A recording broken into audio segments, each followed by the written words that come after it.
With Peter Parker's mind falling victim to corruption by the Green Goblin, it will be up to his assembled friends to save him. What'll happen next? Well, let's jump into the pages of Amazing Spider-Man issue number 52 and find out together, shall we? So then, picking up directly from where the last issue left off, Chasm Ben Reilly had shocked everyone by showing up at the last minute in an attempt to save Peter from himself. Why? Well, because Ben just kinda decided he was gonna be a good guy this week. Alright, sure, whatever. They really try hard to get this fight over with the readers. We get a lovingly rendered 2-page splash as well as narration from Kraven the Hunter saying that this is a titanic clash between two legends. Yet here I am, and honestly I don't think I could give less of a shit if I tried. Ben has been mangled so much to the point of being completely unrecognizable. And once again, poor Spider-Man has been made a backseat player in his own life, with none of his actual choices having much of an impact one way or another, which is kind of an encapsulation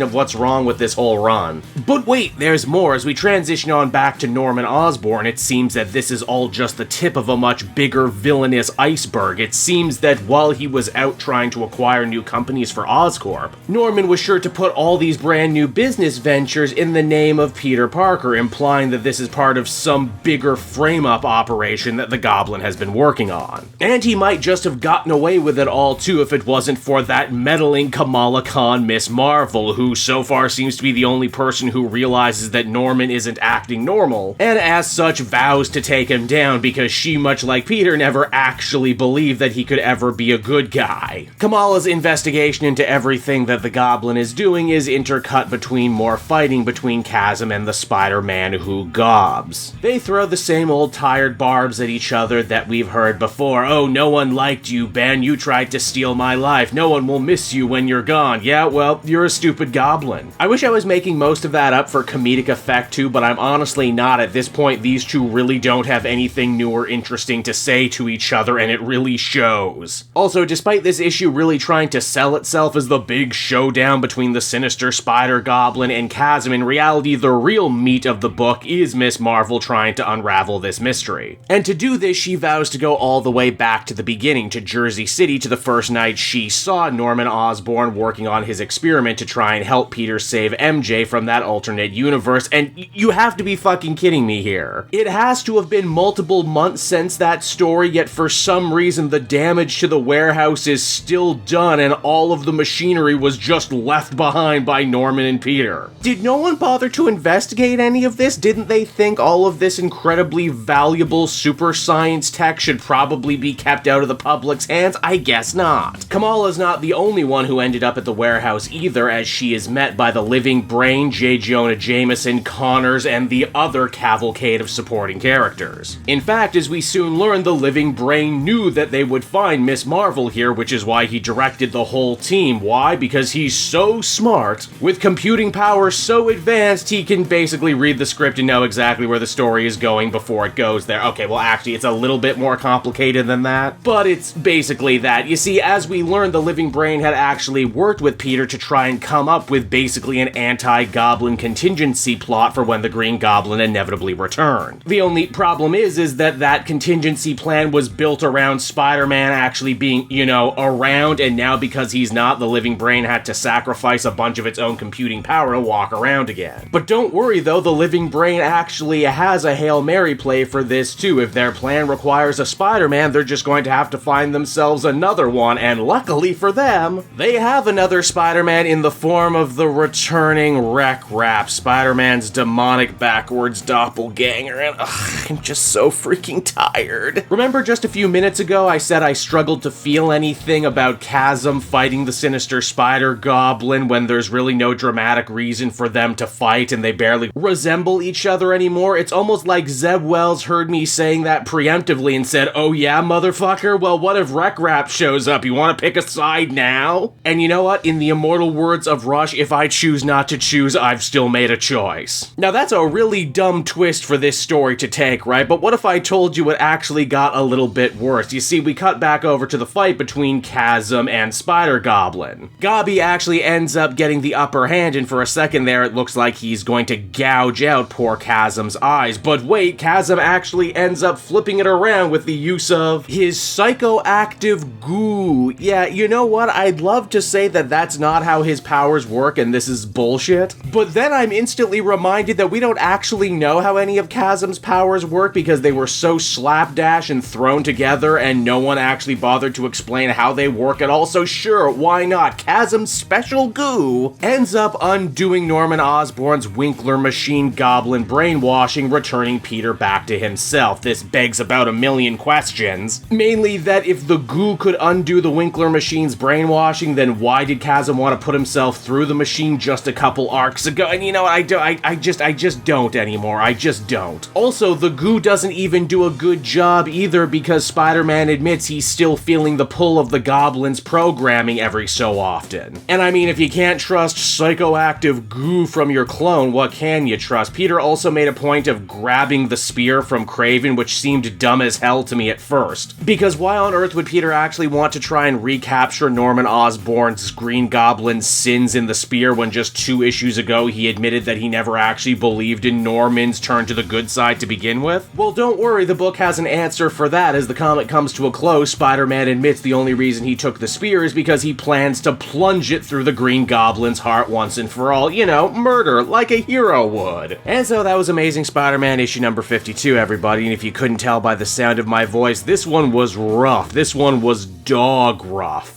I'd say I can't believe they squandered all the goodwill from the massive issue 50, but this is modern Spider-Man, and we've seen them squander good story ideas at least several times over the last couple years, so it's not like anything is new. If anything, this issue stands as kind of a greatest hits of everything that's been wrong with the Zeb Wells era of Spider-Man stories. Characters you hate, motivations that are bad or no motivations at all, and Spider-Man just kind of standing in the back and trying to be as unproactive as possible in his own book. I mean, I guess it is kind of nice that Wells is showing, hey, I can actually write Kamala Khan and not just kill her for a cheap dramatic pop. That's certainly something, but it's also maybe too little too late. No, it's definitely too little too late. By now, you've also probably heard that Zeb Wells' time on this book is actually a lot closer to its end than we first believed. Issue 58 will be the finale, and while I've said time and time again, I think the biggest problems with the Spider-Man book are actually all environmental and editorial. After an issue like this, yeah, I think I'm ready for some fresh blood on this series too, which is why I give this one a 4 out of 10.